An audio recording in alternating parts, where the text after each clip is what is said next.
Yoga is stillness. Yoga is self-awareness. Yoga is time-tested. Yoga is unity. Yoga is secular. Yoga is evolution. Yoga is spiritual. Yoga is Yoga is care. This is YogaScussion. All right, Gina. Well, interesting guest today on YogaScussion. We're joined by Michael McColly, who's an author and former creative writing professor at Northwestern University and also a longtime yoga practitioner and teacher. And he's going to be talking to us a little bit today about, his history, but also his latest book, Walking Chicago's Coast, which chronicles an urban pilgrimage from his doorstep to the Indiana dunes. And it's kind of like part memoir, part environmental witness, and part like walking meditation, kind of looking at and reflecting on truly where, one lives, maybe from moment to moment. And he's just got a really interesting life story. And his first book that was titled The After Death Room apparently won a Lambda Award for Best Spiritual Writing and traces his journey teaching yoga to people living with HIV across a bunch of different countries, continents, like in Africa, Asia, and the US. And he's writing another book again that should come out in the future. So we're looking forward to having a yoga discussion with him. Yeah, this is going to be a great one. Yeah. Hey. Yeah, Yes. Hey, there There Michael. you are. I am Mr. No, I am not we're- Mr. Tech. I'll tell you. Oh man. That's all right. Oh, I'm so sorry. No. It's glad you could be here. So if you could just tell us a little bit about like how you came to yoga and kind of how that experience maybe informed your writing career and how you came to these experiences, bringing yoga to people around the world. In your first book, the one that won the award, and also this most recent book about like the 63-mile pilgrimage Right. around Lake Michigan and the Chicago area. Okay, Yeah. sure. Yeah, I'll go for it. I guess my entry into sort of Eastern practices started in high school with transcendental meditation. And I was sort of very much attracted to this woman, who was a senior and I was a junior. And she was, very interested into transcendental meditation. We're talking about 1975, okay? And I followed her into a TM session, and then meditation became really important to me, and opened this world of mindfulness. And I was an athlete. My father was a coach. So the whole idea of the body and the physicality, I played football and basketball in high school. So the body was very important to me. But I think the place where it really opened up for me was I was studying in divinity school at Chicago. And, it was very theoretical and very academic. And I began to be more interested in just the actual practice of spiritual work. And then, I began to do some yoga, but then I contracted HIV. And that was where yoga really became, I literally clung to the mat. And I was in 1996. The medications were not available yet. So I was facing possible death. And there was a great deal of turmoil about dealing with this, telling people. It was difficult. But the yoga that I was already practicing really gave me agency. I had something to work with my body, to practice a community, which was so helpful to me. And I, went to all kinds of workshops and classes, and my practice became a way of life. and it needed to be. And I think many people with chronic diseases have come to yoga for a way to confront the mortality, and Yeah. the body is speaking to us. And so this language of yoga enabled me to pay attention, to care, to not run away from my body and the disease, but to enter into it. And that was really a way in. And then I had some good teachers who were very helpful as well. And I remember going to a clinic where I went, and I just asked my doctor, I said, well, you know, is anyone teaching yoga here? And they said, no, why don't you? And he knew that I was starting, that I was doing a little bit of teaching. And suddenly I was teaching a class with people with HIV and breast cancer and various other chronic diseases. I loved doing it. And I loved to be around people like me who needed this practice, needed the mindfulness element of it as well. I mean, it was, as we know, it's both paying deep attention to the body and also paying attention to the way the mind is operating and the emotions. And yoga just is just, you know, it's an incredible practice to teach us about our bodies, our minds, our emotions, and our spiritual life, which also, of course, was something that I needed. Is to have this way in to cultivate an awareness of my bigger self. And I think, you know, teaching was a way that my spiritual life began to unfold. And then as a writer, I felt like I should write about this. And I had been in the Peace Corps. And so I knew that the situation in Africa was dire because of public health needs there. I watched all kinds of very troubling things when I was there. And I just knew that way in which the virus was spreading, that I should go do some reporting. So I went to South Africa at the AIDS conference in 2000, which was a kind of important moment in the history of HIV and AIDS, because for the first time, a conference went to the Southern Hemisphere, to the global South. And of course, South Africa had an incredible problem with HIV. It was spreading so rapidly. And of course, Nelson Mandela was the president then. He came to the conference and gave this heart-rending speech because his own son had HIV. And he said something like, we all are living with HIV. And you know, I mean, I was crying, everyone around me is crying. But at the conference, my way in was I taught yoga. So I had these workshops for you know, all kinds of people, nurses and doctors and activists, some people with HIV and other people who were part of the healthcare world, and they were from everywhere. It was just, I loved it, and it was jammed.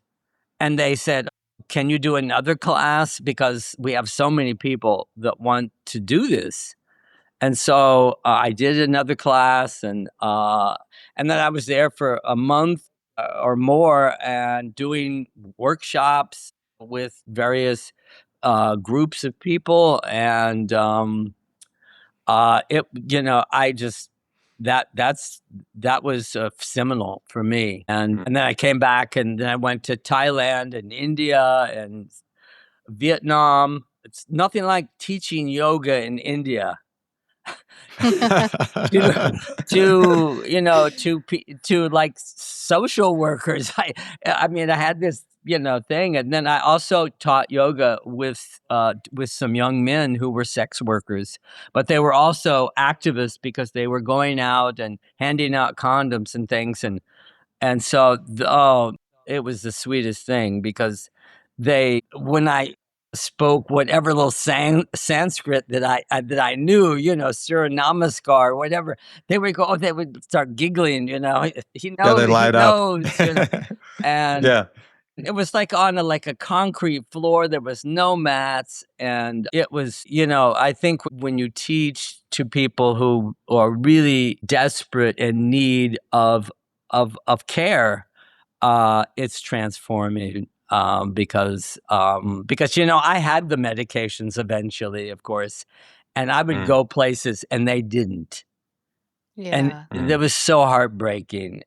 And I remember in South Africa, some young man wanted to see the medication, and he wanted to look at it. This tiny little pill that enabled me to have a future, and he didn't. Yeah, that must be hard to carry. It was, yes. The book really was emotionally difficult to write, and I carried it with me. And I remember some therapists and people saying, "Wow, you're carrying all these people's stories," because I interviewed hundreds of people, and so I just took all this stuff in. But yoga enabled me to keep going. For sure, for sure. I was just curious, do you think your yoga practice maybe unlocked this awareness of, like a calling that was maybe kind of moving through you to write this book or do the work internationally? Oh, yeah, absolutely. Yeah, absolutely. I mean, as I'm sure you want to tell people about yoga. You want to you look at people as a teacher, and you see their bodies, and you want to just help them, open up their chests, and it's just an awareness that we start to cultivate. And so I had a need to do that. But of course, I had some really good teachers that helped me. And so it was a calling, and it had a huge effect on my attitude and my fears. And as I said, I think many people with cancers and other things, when they go into it and they don't run from it, something happens. And I think that's what yoga sort of teaches us, to enter into the body and into the way it works. And I think that it's not something that's abstract. It's an actual physical, we're becoming aware of the body and of the perception that we begin to develop when we do our practice. And I think Yeah. that enables us to have more sense of caring for the body and caring for others. The sort of the empathy for the body, and then the empathy for others comes out of this practice.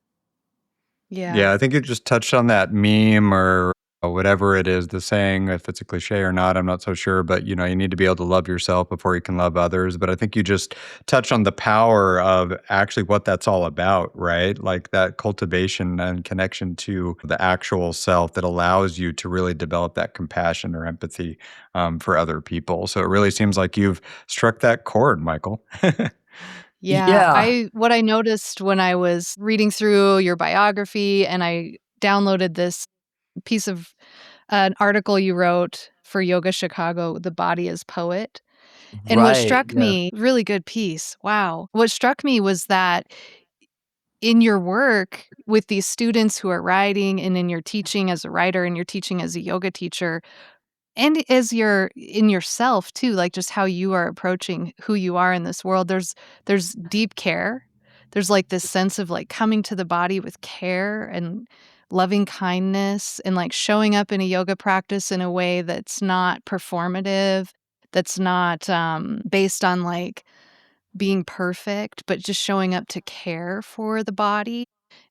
in all of the ways that it can be a body that maybe is not healthy, but also is healthy and is experiencing a lot.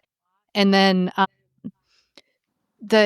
just get this deep sense of, like, embodiment of, like, coming in and being Thank you. fully here, and even in the little bit that I read about walking Chicago's coast, it felt like there was a space where it was like, I need to reconnect to the body, to move it in a way that gets me back here inside. And I don't know if you could speak a little bit to that and your experience with that as a writing teacher and as a yoga teacher, but that was kind of these threads I saw. Oh, yeah. No, thank you. Yeah. Um, um, I think, I had this opportunity to teach yoga with creative writing, which was new. I mean, there's been people who've been doing it, for a few years, and now, of course, there's a lot more of it, but this was, like, 15 years ago, 10 years ago, something like that. And I wanted again to sort of advocate to students to cultivate this caring of the body because they needed it. I mean, college Yeah. students and oh god, I really felt for them because they're struggling and they're they're creative people and sometimes they were their lives as artists in high schools they weren't as accepted sometimes and you could tell they were struggling and but it was a way it was a kind of a philosophy for them to say if you want to offer an embodied piece of writing, well, then you have to feel it in your own body, and you have to begin to know that as something that is not an abstract idea, but something that's in you. And so then your writing comes out, and you're aware of the senses, and you're aware of the interactions in a place. I'm very interested Mhm. always in place because I think, sometimes we students are they don't say anything about where they are. They're just in a scene doing things. I go, "Where are you? There's a land, there's a city, there is something there." And that is a kind of an awareness that I think yoga has helped me as well because I think one of the intelligences of yoga is just that we're connected to a place, like we're Mhm. connected to people. And so I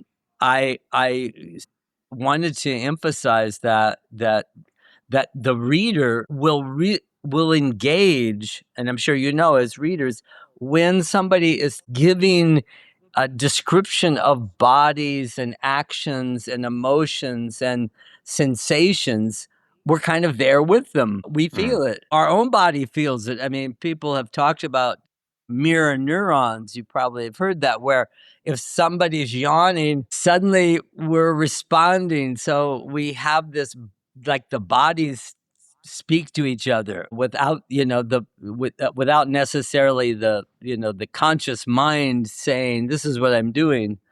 And so I did want to reinforce a sense of care for themselves and then to donate that to in their writing so that Mm. that was something that they began to care about and for their, like I say, for their own sake, because I feel for them. I mean, I had my own emotional struggles, in college, and so this Mhm. was healthy.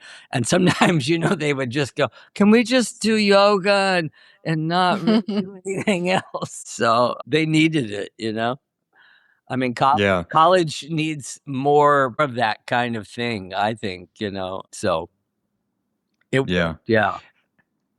And so I'm really curious about this whole experience of going on this 63-mile journey Oh, yeah. around like Lake Michigan, Michael, because myself, I've gone through or I participated in, I believe it was a 75-mile bike ride. And Yeah. that was an experience, but this is a walk, for 63 miles. One, I'm wondering like, Did this idea just come to you? Were you ideating a little bit? Did you have the idea for the novel at the time that you were thinking of doing this, or you were planning this out? And also, if you can talk to us a little bit about what the actual experience was like. You know, there's walking exercises sometimes in teacher trainings. Walking meditation is often referenced by both authors and teachers or Mhm. practitioners.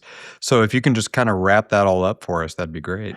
Yeah, walking has been very important to me for a long time. My parents, we went on camping trips and did all kinds of hiking in Wyoming, in the West, all over the place. And so I was invited into going out into the world and hiking and enjoying the natural world. And so, I mean, that's always been there. And then when I was in the Peace Corps, I did a lot of walking. Everybody walks in Africa. And I just, my God, I'd walk 6 miles to get my mail. And then I would walk to another community where I was working. And I just had so much time to walk. And it became kind of this, a meditative practice.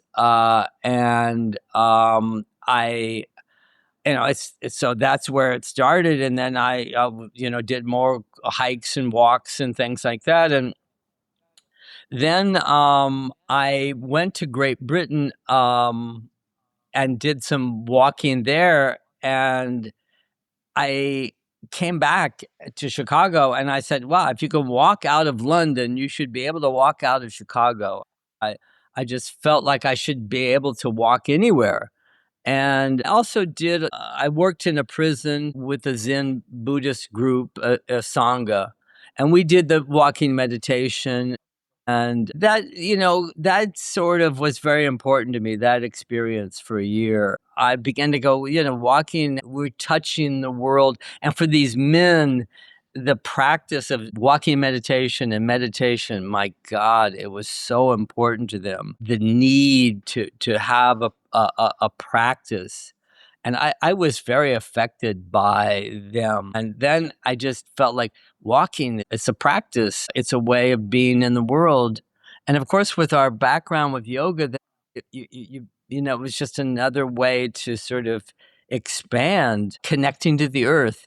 And of course, with our environmental issues and it's a scary time. Mm, And I wanted to walk through both areas of the city that have been kind of cut off. As you know, Chicago is very big, and there are sections of the city that have been left behind, and vast sections. And people don't have recreation. And the lakefront, which is very beautiful here, stops on the south side, and people don't have the lakefront. And then there's a big industrial area in Indiana, and it's the pollution, and people live around all of this heavy industry. There's a massive British petroleum refinery. And I Yeah. wanted to just be there as a witness, and the walking kind of has this, it cultivates your perception.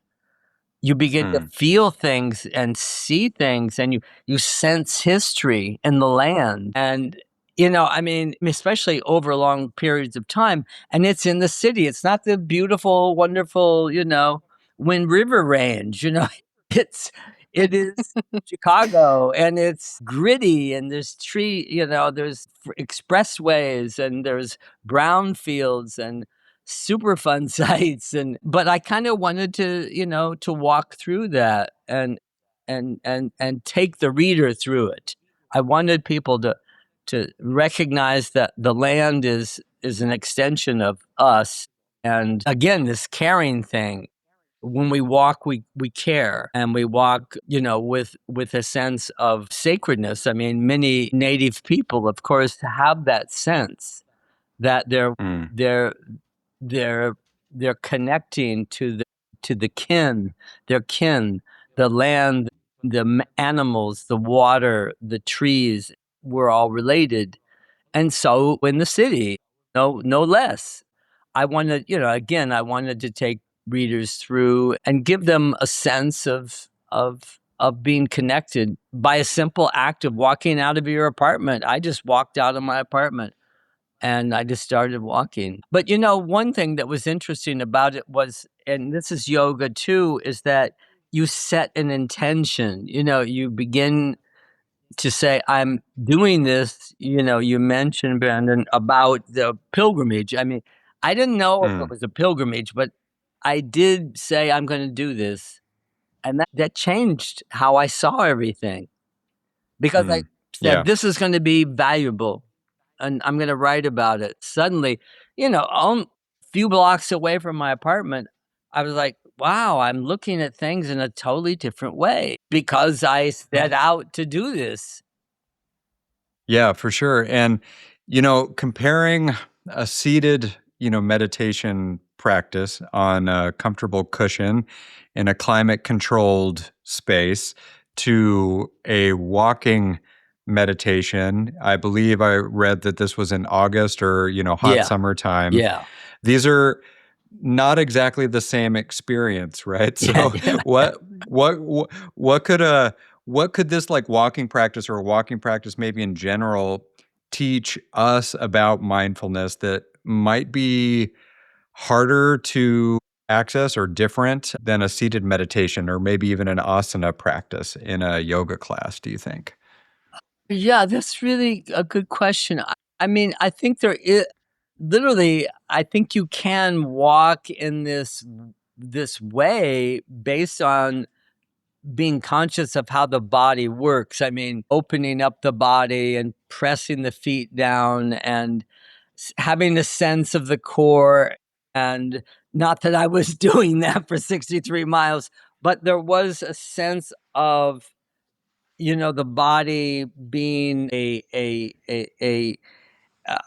being a part I mean, having to walk a long distance, you have to walk in a certain way. And I think, can be an extension of any practice, yoga practice, because we're in the body, we're conscious of the breath, we're conscious of the rhythms. There's such an incredible rhythm when we walk. I'm sure you know that and feel Mm, it when you mm. do things and you get into a certain state that it's almost, or it's natural to us.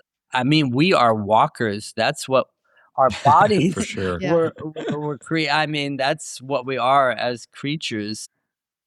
Yeah. We walked, I mean, in earlier time, miles and miles and miles, and so I think our physiology is so connected to the act of walking and the connection to an environment, and I think that's the extension of yoga too, is that our perception is everywhere.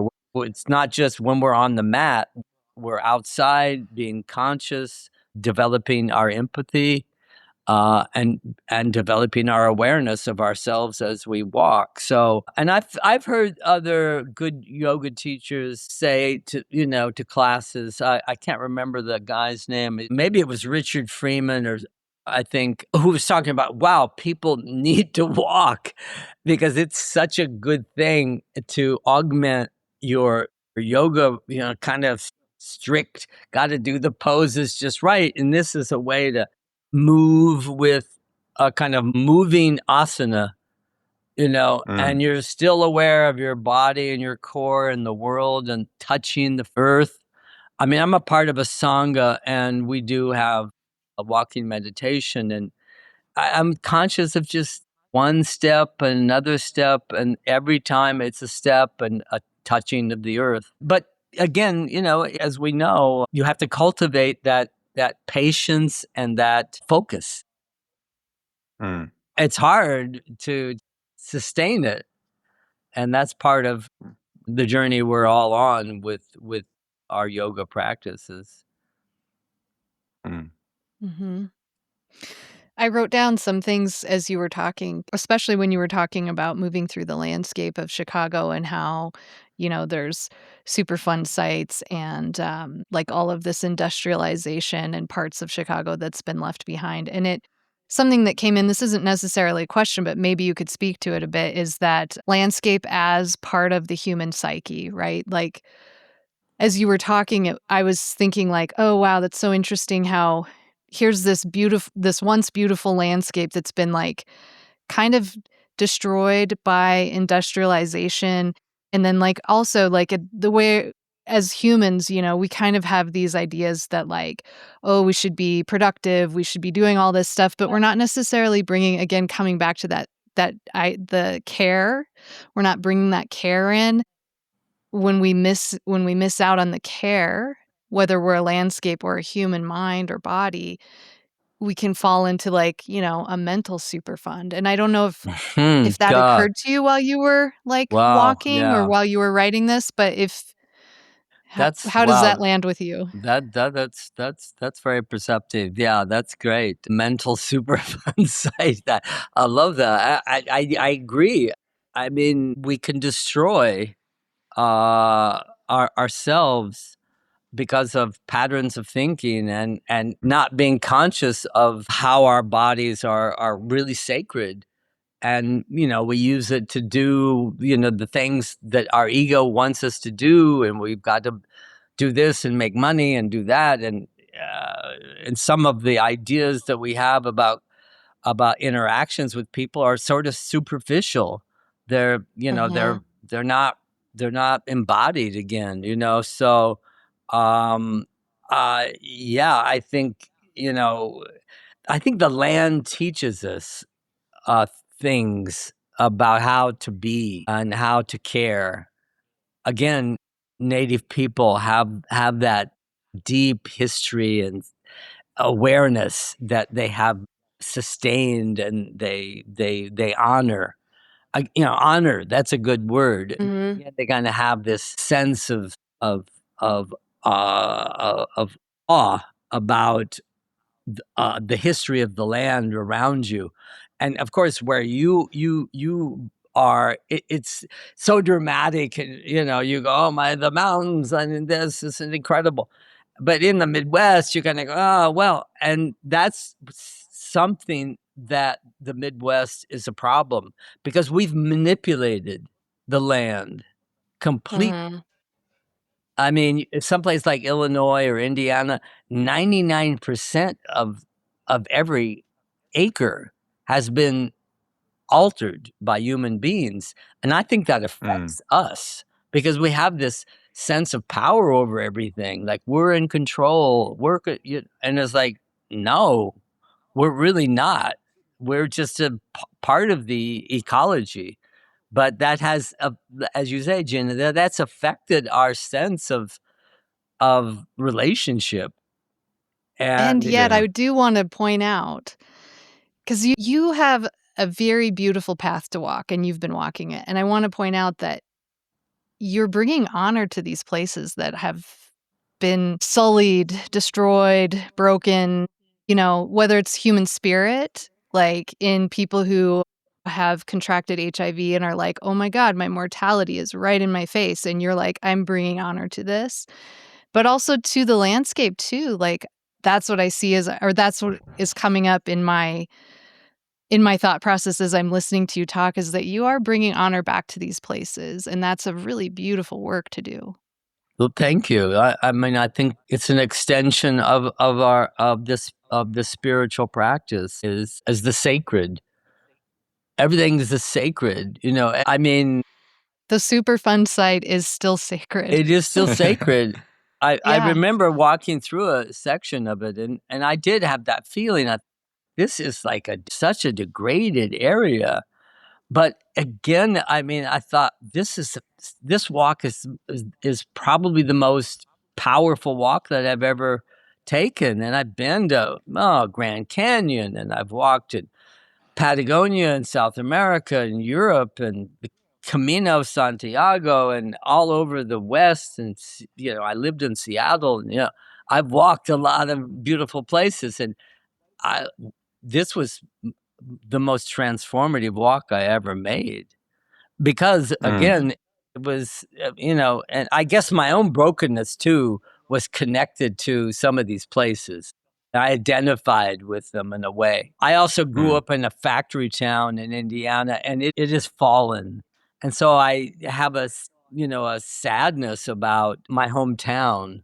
And there's sections of Chicago and Indiana where these parts of America have been left behind. And I think they're all over America, little towns that were vibrant, and now people have abandoned them, and people don't have a sense that they're in the middle of everything and they're in the big city and things. They're just forgotten. Mm.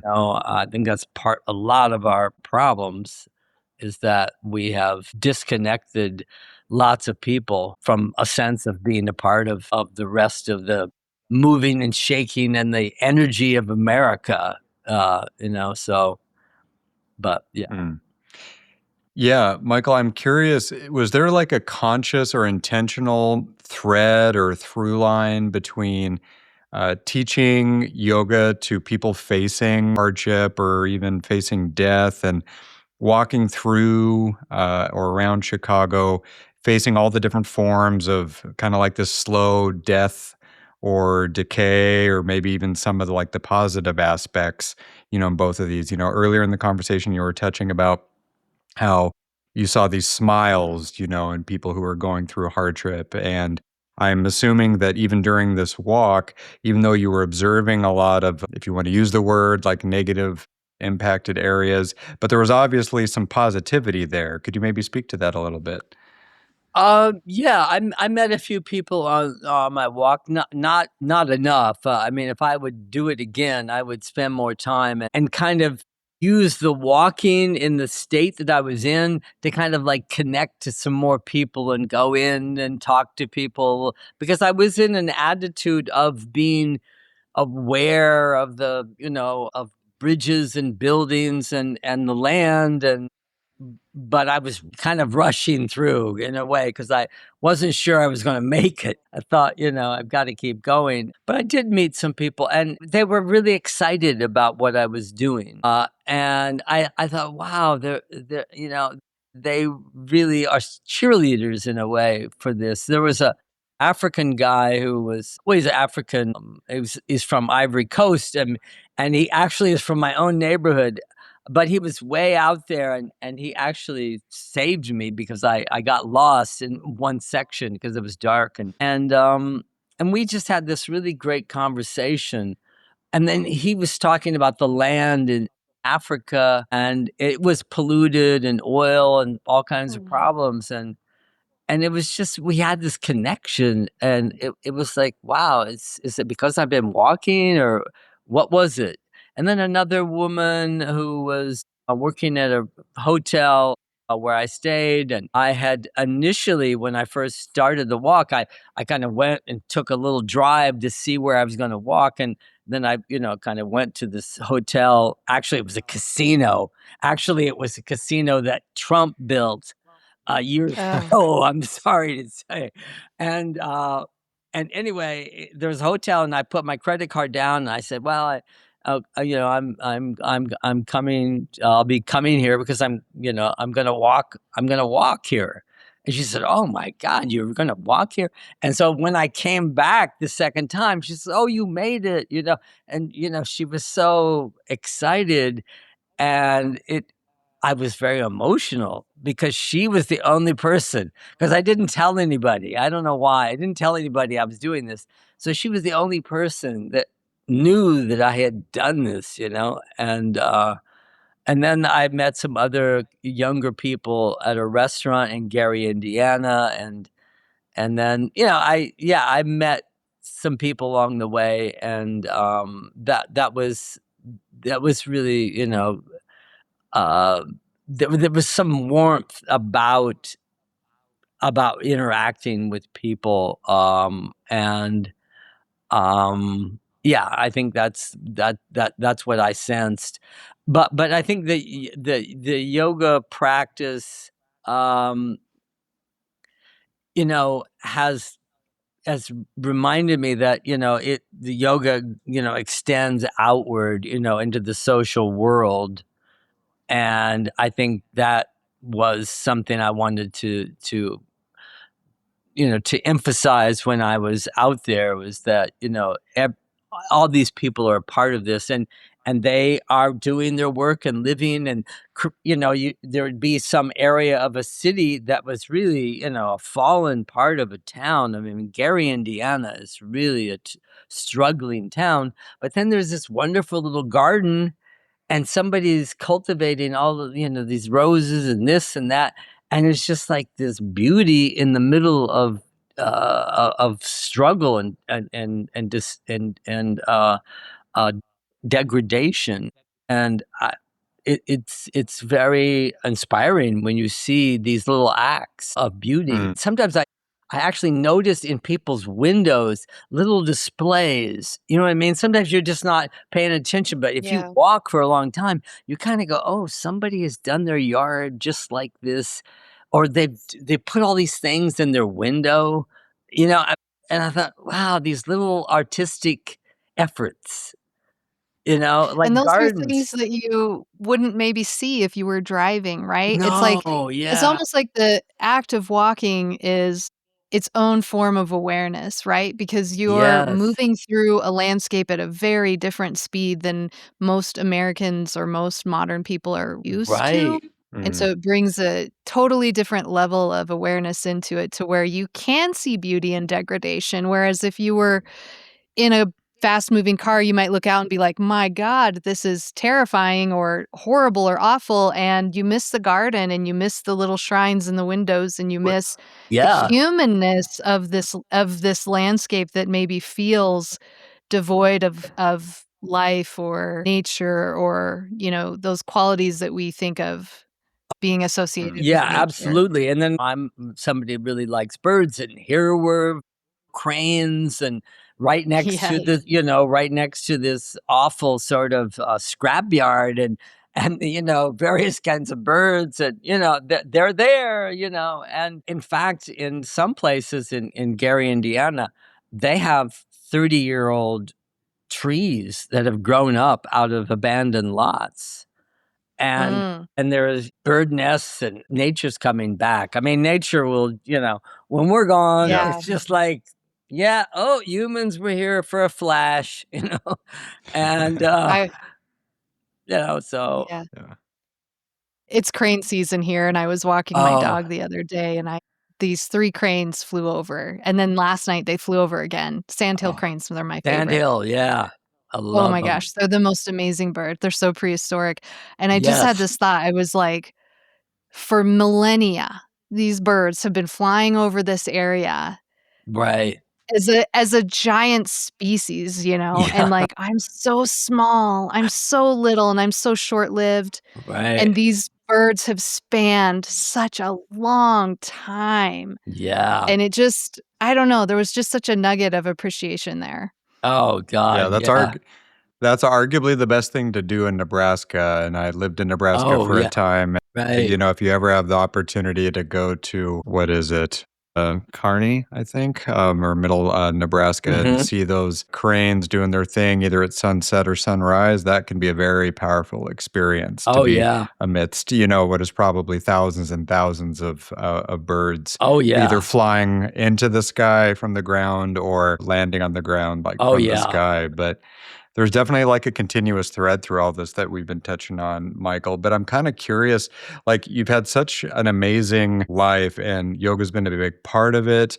I'm curious where you are at now, like either within your own practice, are you still teaching? What does all that look like now, Michael? Yeah, yeah, I teach a little class actually on Fridays today, in my building, in my apartment Mm. building, and some people in the building and some people in the neighborhood, and, it's just a few people, I mean, I have to teach, still. The teaching kind of began to fade a little bit, about 10 years ago because I was teaching in university, and I, was writing, and, my experience of yoga was the original '90s where people did a little bit here and there, and it was little bits and pieces. No one was a professional yoga teacher. A few, some of the, really accomplished, But most everybody was just bits and pieces, and they did all these other things. There were hardly any studios in Chicago, and so I always just said, well, I'm teaching and writing too. But as time has gone on, of course, it is professionalized, and people, that is their work. They Mm. are a teacher at a studio, and they do workshops and teacher trainings, and I remember that it was like, are you going to completely devote yourself to that, or are you going to keep the writing and the teaching? And I said, yeah, I realized I want to be the very devoted teacher and learn more about physiology and do everything. I never, of course, the people in the 90s, there was no teacher training. You went to all of these workshops of, Richard Freeman, and go to India with Patabi Joyce and stuff like that. You didn't have a teacher training. You just work with people. But I think that at that point, I said, you've got to make a choice. So you teach 1 or 2 classes to keep things going, and then write. But it was hard because I was sorry that I couldn't do. Another thing happened is that I took care of my mother with Alzheimer's, and that Mm. was a big change too. And I left Chicago, and so I sort of lost the kind of situation of teaching the 2 or 3 classes, and then even my teaching in university sort of, I sacrificed that because my mother, I just had to help out. I had to help out my sisters, and then she lived on for like 3 years. I thought she was gonna live for 6 months. She lived for 4 years. Yeah, yeah. Never really And know there's how the things play out at caring that thing stage. too.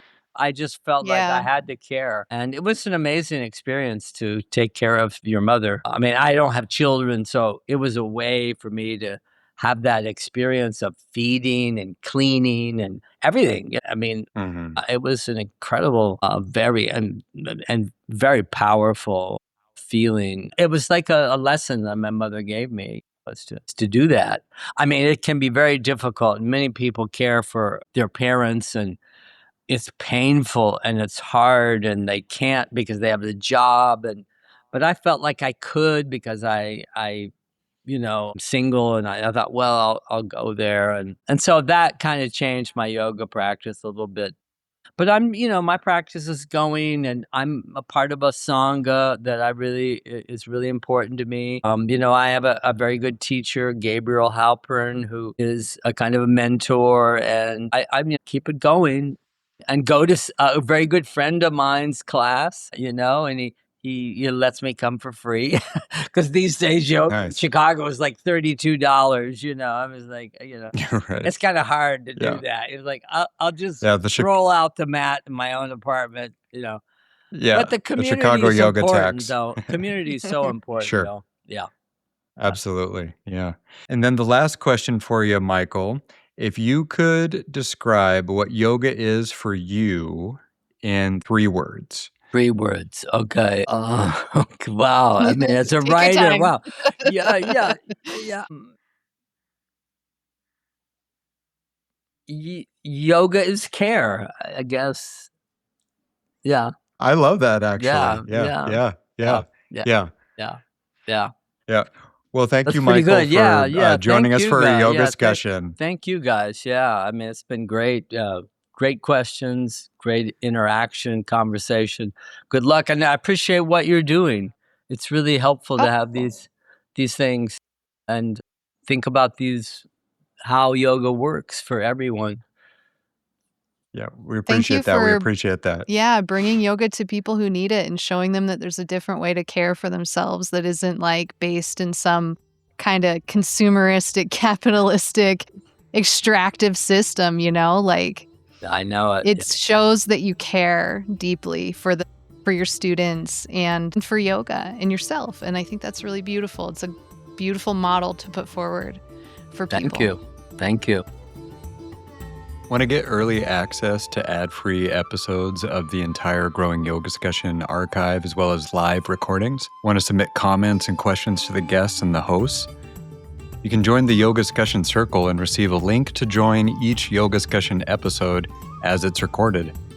During the recording, you will have the chance to ask questions and participate in the YogaScussion yourself. Feel good about being a sustaining member of the show while also joining the YogaScussion with us. Thanks for listening, and we look forward to you joining the YogaScussion soon.